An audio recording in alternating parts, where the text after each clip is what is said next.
To the latest edition of the Pet Spag podcast. Today, I'm delighted to speak to Carole Malone. Now, Carole is a well-known broadcaster, author, and columnist, and she's also an ambassador for weight loss program Juniper. Welcome, Carole. Hello, lovely to meet you. Lovely to meet you too. Now, let's start with Murphy, your dog. Yes. How did this soulful little lad come into your life, and what was it that drew you to him in the first place? Well, he came into my life because I had another Tibetan Terrier called Archie who had died 9 months before. And my husband was determined we'd never have another dog because he just said, I can't go through that pain again.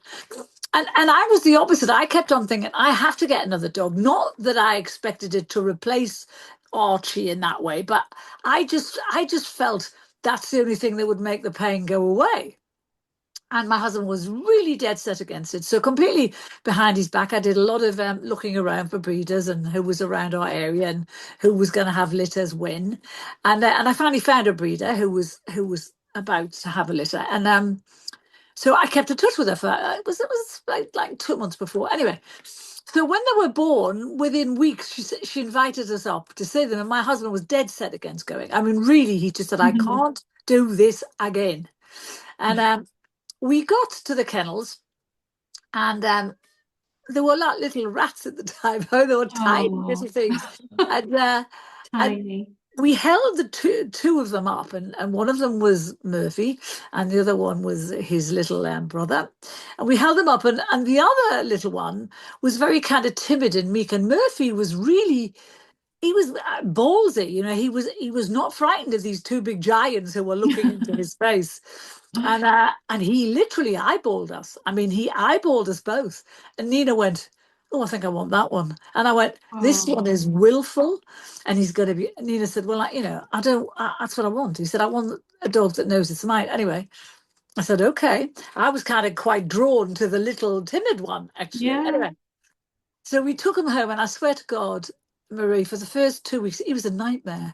He was, my husband says, "Can we give him back?" I said, "No, we can't."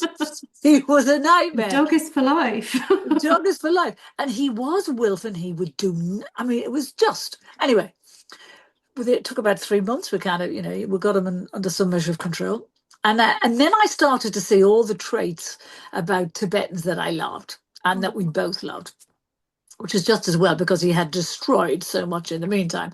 But no, yeah, and he was nothing. It was interesting. I thought stupidly that the dogs would be exactly the same, exactly the same character, and they weren't. They had the same traits, but they did some things in the same way. But in terms of character and personality, Murphy was entirely different from Archie. Um, Archie was very independent. He loved us, but he was independent. He didn't want too much fuss being made of him. He was loyal to us all the time. He never left our side. But Murphy was like, from the beginning, he's got this weird combination of independence and neediness. Oh. It's odd, like he will fight a lion. He's really not scared. He's fearless. But, They all have their individual personalities, don't they? yeah, he was So, entirely different from Archie. yeah.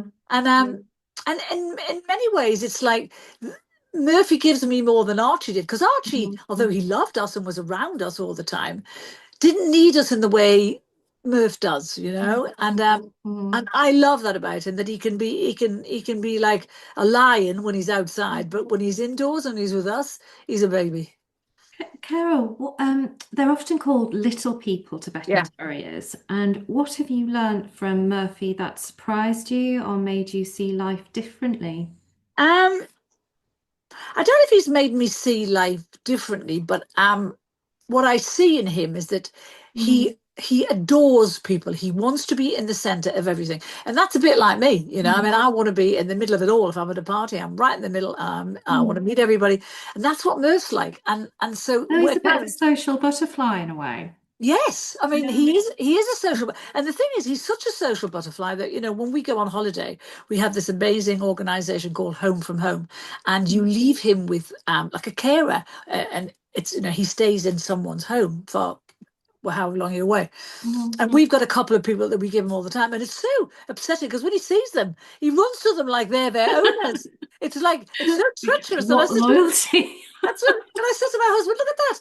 And when he goes and drops them off, we're going away. I say, I say to Nina, did he ever look back? And Nina goes, no, he never looked back. He was right in the bosom of their family too, which is But kind of. he must give you a rapturous welcome when you come back from your He holiday. does, no, he Yeah. really does, and it goes on for days. And Mhm. every time we get up to go somewhere, he's thinking, "Where are you going? Are you going to leave me?" But There you know, you go. we've got these two people who that's only two people he goes to, and he absolutely adores them. I mean, he's like, he's a tart in terms of emotions. He gives them to anyone. Bless him. Um, Carol, you've spoken how Murphy helped you through a huge health shift. Hmm. Looking back now, what do you think really changed? Was it physical, emotional, or both? It was a bit of everything, always used to think walking was a bit of a bind when I could walk with Mm. no problems. And then as I put on more weight and I got older, I literally couldn't walk very far, and Merv was suffering from that because while my husband takes him on like 2 hour rambles, I my time was down to about a half an hour, which is cheating him because Mm. it's the best part of his day. He looks forward to every time it gets to a certain point in the afternoon, and every time I move, he's looking at me as if to say, "Is this the walk? Is this the walk? Are we going?" And and Oh. and I kind of so and I. It got to the point where I couldn't take him on long walks, and I really felt I was letting him down. So losing the weight has given both of us the joy back in walking again. Mm. I love taking him out now. And the thing is, what's changed in me now is that there are lots of days, and you will know this, Marie, when it's pouring with rain or it's Yeah, like windy, today. like today, and the Mm. park is muddy, it's a mire, and I think, oh God, I don't want to take him. And then I get Mm. out there, and my spirits lift because air's Mm. good for you. I mean, I Well, it sit at the blows the cobwebs off, doesn't it? completely. And I mean, I'm at a Mm. computer for like, 6 hours a day writing whatever Mm. or in a TV Mm. studio. So to get out there and I always find it amazing when people are in the park and they're on their phones. It's the one time I chuck my phone in my bag and I don't even Mm. look at it Yeah, me because too. I just enjoy that time. And he's made me enjoy that time. Mhm. And we laugh, we have, he laughs at me, when I know when he's really happy, because he literally laughs at me and laughs with me. And he's But having a good time, I know it, I know it. So do you think dogs particularly make you feel more present in the now? oh God, yeah. I mean, I've just had some work problems this week, and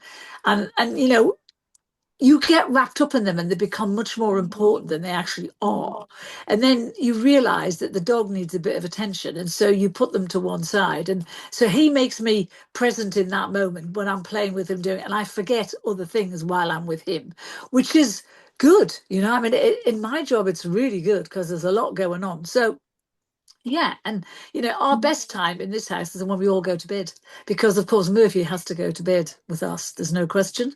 Does he I mean, sleep in the middle? yes, yes. He's loyal like that. He's kind of equidistant from us both. It's kind of weird. He when he goes to sleep, it's beside me more. Then he Oh, then he gets in between Nino's legs, and then in the night he's actually in the middle, properly in the middle. bless. So he's.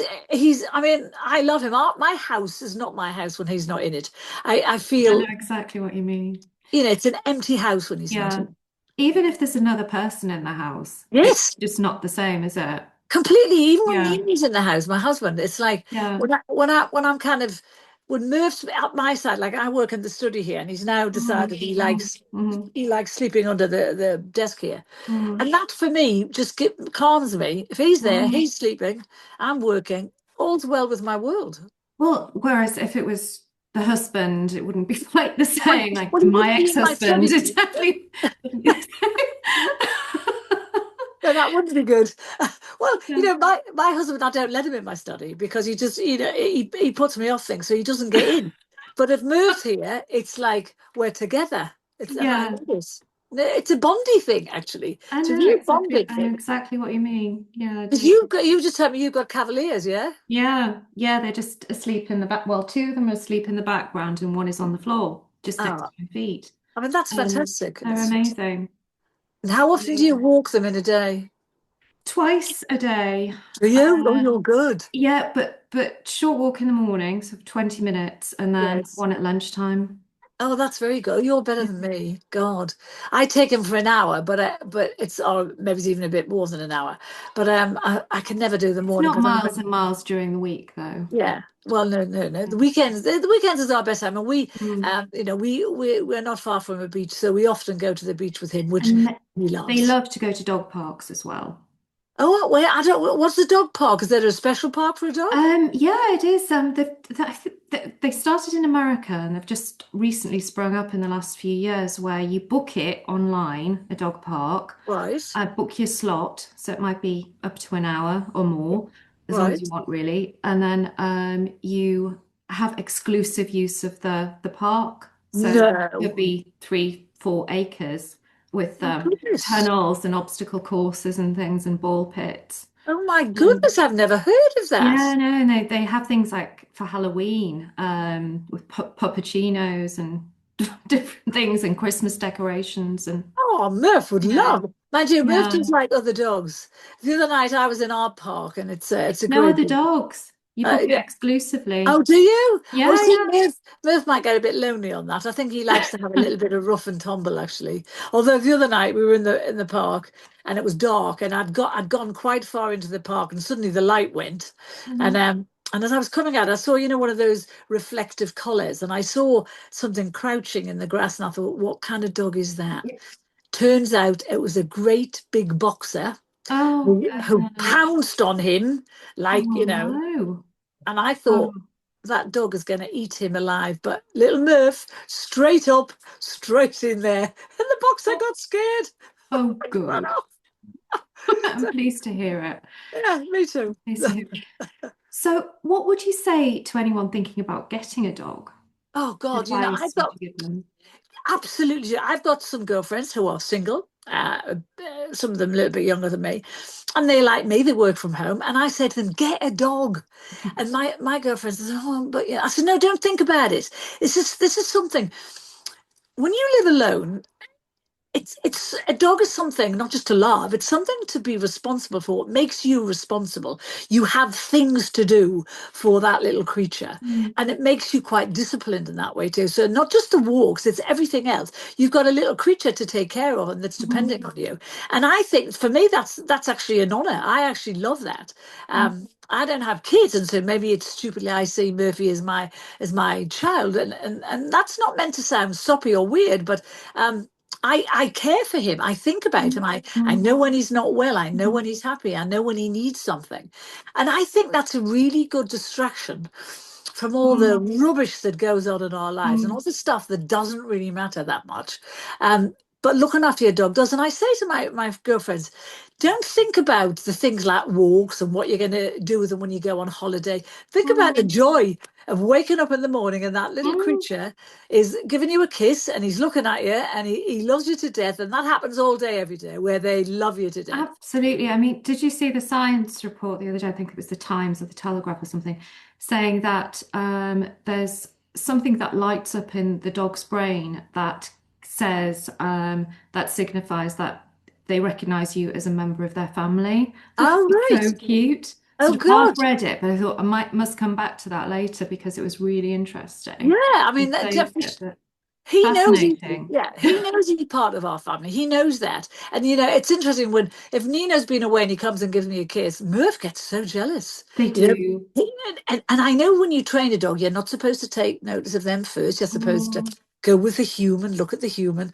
Murph, he just doesn't allow that to happen, basically. He gets first look when we come in the door. They know they're top dog, don't they? Yeah, he does. Well, They know who's certainly important. Murphy does, that's for sure. I mean, come on. We're at our computer desks. We're walking around, picking things, picking that poo up, Yes.